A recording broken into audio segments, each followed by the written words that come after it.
നമസ്തേ. നമ്മളിപ്പോൾ നിൽക്കുന്നത് മണ്ണാറശാല ശ്രീ നാഗരാജ ക്ഷേത്രത്തിലാണ്. അവിടുത്തെ എനിക്കറിയാവുന്ന കുറച്ച് ഐതിഹ്യ കാര്യങ്ങളാണ് ഞാനിപ്പോൾ പറയുന്നത്. കേരളത്തിലെ അതിപുരാതനമായ ഒരു ക്ഷേത്രമാണ് മണ്ണാറശാല ശ്രീ നാഗരാജ ക്ഷേത്രം. ആലപ്പുഴ ജില്ലയിലെ ഹരിപ്പാട് എന്ന സ്ഥലത്താണ് ഈ ക്ഷേത്രം സ്ഥിതി ചെയ്യുന്നത്.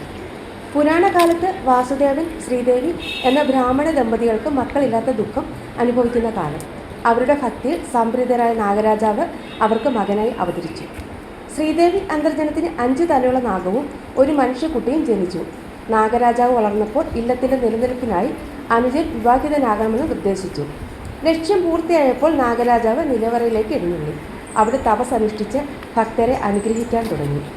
9-ലധികം ഏക്കർ പ്രദേശത്തായി നിറഞ്ഞു നിൽക്കുന്ന കാവുകൾക്കുള്ളിൽ കിഴക്കോട്ട് ദർശനമായി മണ്ണാറശാല ക്ഷേത്രം സ്ഥിതി ചെയ്യുന്നത്.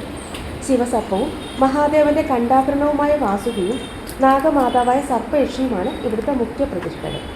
നാഗരാജാവിന്റെ മറ്റൊരു രാജ്ഞിയായ നാഗയക്ഷിയും സഹോദരി നാഗചാമുണ്ടിയുമാണ് മറ്റ് പ്രതിഷ്ഠകൾ. ക്ഷേത്രത്തോട് ചേർന്നുള്ള ഇല്ലത്തിന്റെ നിലവറയിൽ മഹാവിഷ്ണു നാഗവും മഹാവിഷ്ണുവിന്റെ ശയനവുമായ നാഗരാജാവായ അനന്തൻ കുടികൊള്ളുന്നു. അനന്തന്റെ പുറത്ത് സാക്ഷാൽ ആദിനാരായണനായ മഹാവിഷ്ണു ശയിക്കുന്നു എന്നാണ് വിശ്വാസം. അപ്പൂപ്പൻ എന്നാണ് ശേഷനാഗൻ അറിയപ്പെടുന്നത്. ക്ഷേത്രത്തിന് ചുറ്റുമുള്ള വനം നാഗരാജാവിൻ്റെ വികാരഭൂമിയായി കരുതപ്പെടുന്നു. ക്ഷേത്ര പരിസരത്ത് 1000-ലധികം സർപ്പപ്രതിഷ്ഠകളുണ്ട്. തുലാമാസത്തിലെ ആയില്യം നാളിൽ നാഗരാജാവിനെ ഇല്ലത്തേക്ക് എഴുന്നള്ളിക്കുന്ന ഈ ദിവസം 100 പാലും ഉരുളി കമഴ്ത്തൽ മറ്റു വഴിപാടുകൾ നടത്തുന്നത് ഫലദായകമാണെന്ന് വിശ്വസിക്കുന്നു. ഇവിടുത്തെ പ്രധാന കാര്യം ഇവിടെ പൂജ നടത്തുന്നത് ഇല്ലത്തിലെ മുതിർന്ന സ്ത്രീകളാണ്. അതിന് കാരണം നാഗരാജാവ് അമ്മയോട് പറഞ്ഞിരുന്നു, അമ്മ തന്നെ എനിക്ക് ആരാധന നടത്തണം എന്ന്.